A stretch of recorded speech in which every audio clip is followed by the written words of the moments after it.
Wait, let it. Okay. Sorry, Facebook ringing on Instagram. Hey, what's up? It's me, Awesome Alley. And I'm Raisa, and welcome back to 90 Days to Becoming an Awesome Person. Today is day 81, and we're going to start it off with the quote of the day. Thank you, Raisa. That is 9 days left to the end of this challenge. Keep on pushing through. It has been an amazing journey so far. And today we have another quote by the man himself, Steve Jobs. And it's a great quote because I really like this one.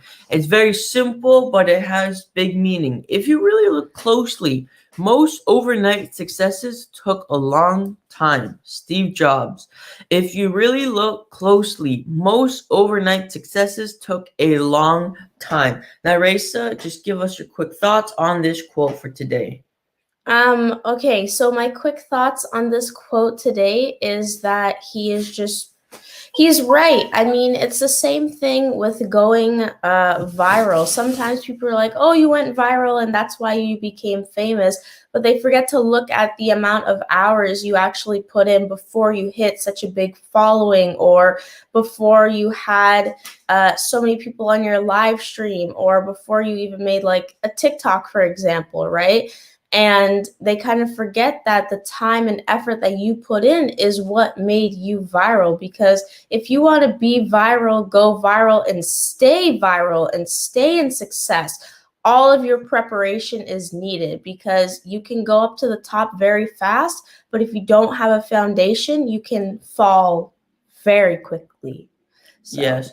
Like, for example, I've seen accounts that have blown up, got a couple 100,000s of likes, right? That's likes, but for every like, there's probably like 3 views, right? Or 5 views. So a couple million then views and stuff, right? And the account only has like 10,000 followers or 1,000 follower, right? So you, like my sister said, keeping that consistency right there.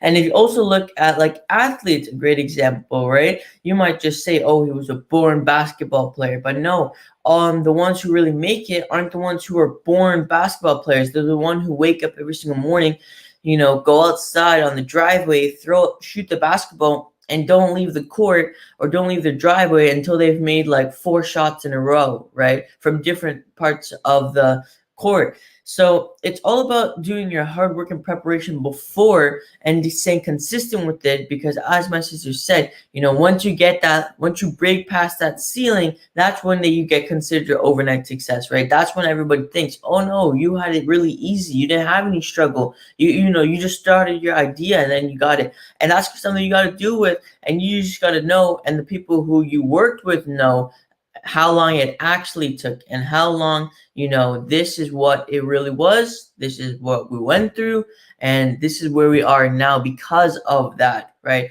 So think about that. If you really look closely, most overnight successes took a long time.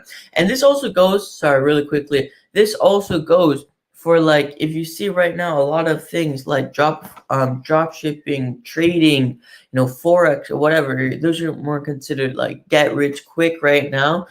They do work, not supporting anything or saying anything against it, but even though people claim you could be making $28,000 by the end of this week, yes, that's a likely chance, but you still have to do your research behind it. It still takes time before you get to that stage where you can start making 28,000 a week. It's not impossible, but you have to take time to get possible. So keep that in mind, because there's a lot of stuff going out there right now. So we want to make sure you guys are educated on that. Once again, for our new viewers, the quote of the day is, if you really look closely, most overnight successes took a long time. Steve Jobs.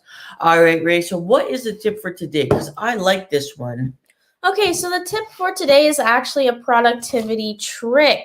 So choose one area in your home and a space and label it as a workplace.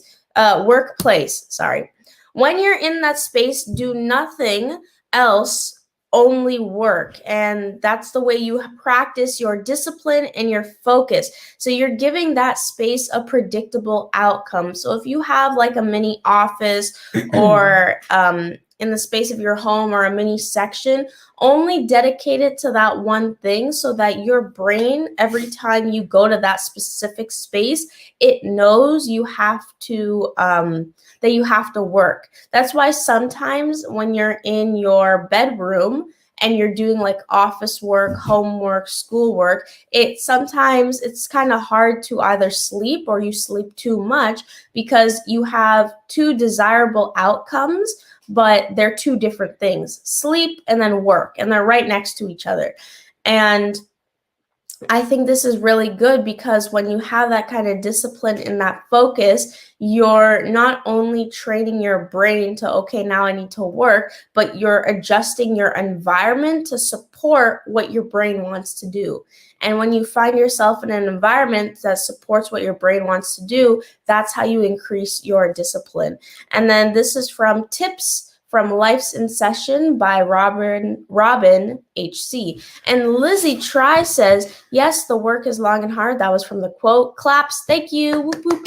And then she says, that's what I do. My work is my space. Yes. Lizzie's got it right. Yes, as my sister said, find a workplace, label it work, and then work inside of it. Do your best to stay off the phone while you're doing this, right? Personally, that's my problem. When I go into a designated workspace and I still have my phone, right, I'll still use it and it actually interrupts that productivity. Or when I'm not, I'll go to my room, right, and lay on the bed. So then it has that contradicting feelings, as my sister was saying, the contradicting desires. Oh, do I wake up? Do I do work? And this happens a lot actually with entrepreneurs. There was another person saying, don't work on your bed at all. Find a spot and go somewhere else because, like my sister said, it will contradict it right there. You can also see this with working out, right? As my sister was saying this, it hit me. When me and my sister, we could be completely off, right? But the second we entered our Muay Thai gym, or martial arts, right? And there's a dojo and stuff, right? The second we enter through those doors, we're ready. Our brains already switched on, ready to take on whatever's coming out there because we've been conditioned by going there for such a long time that, okay, you're going to walk through this door and that coach is going to be ready for you to push you to make sure you can really go out your best. And the second we walk out the doors, not to say we kind of go back to normal, right? We're a hot mess. Yeah. We walk in, yeah. We walk out, right? So it's always that consistent desire because we know what's about to happen. We know you have to push yourself. So try that tip. I'm going to try that tip. Race is going to try that tip. We are going to try that tip, and we want you to try that tip out. Tell us how your experience goes. And this was presented by APSO. Awesome people. Wait, hold on. And don't forget to join us today at 10:30. We're having a Facebook Live interviewing. Oh, yes, this one's an early one. So we are going to be interviewing Alejandra Diaz. Woo! She is an animal flow instructor. What? She just launched her book, Energy in Motion, and she is a wonderful, wonderful artist. She actually guested on a kids' TV show. So today we're going to talk about her experience. We're going to talk about animal flow, and we are going to get right into it. So this was presented by APSO. Awesome people. Shaping our world. Remember, you are awesome. And you can